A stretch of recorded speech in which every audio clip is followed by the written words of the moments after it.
தினமொரு திவ்யதேசம் காணொளியில் இன்று நாம் பார்க்க இருப்பது தஞ்சாவூர் மாவட்டம் கும்பகோணம் அருகே அமைந்துள்ள உப்பிலியப்பன் கோவில்.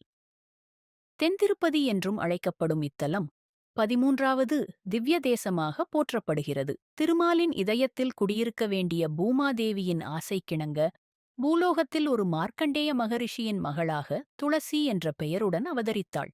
அவள் பருவ வயதை எட்டியவுடன் திருமால் முதியவர் கோலத்தில் வந்து திருமணம் செய்தார்.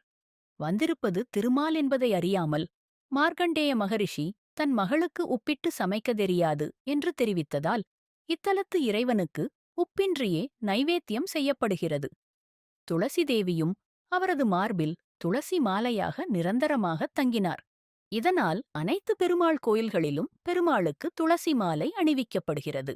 மார்க்கண்டேய மகரிஷி வழிபட்ட தலம் என்பதால் இத்தலத்தில் ஆயுள் விருத்தி ஹோமம் நடைபெறுகிறது. இத்தலத்தில் வேண்டினால் தம்பதியருக்குள் மனோற்றுமை அதிகரிக்கும், சகிப்புத்தன்மை கூடும் என்பது நம்பிக்கை.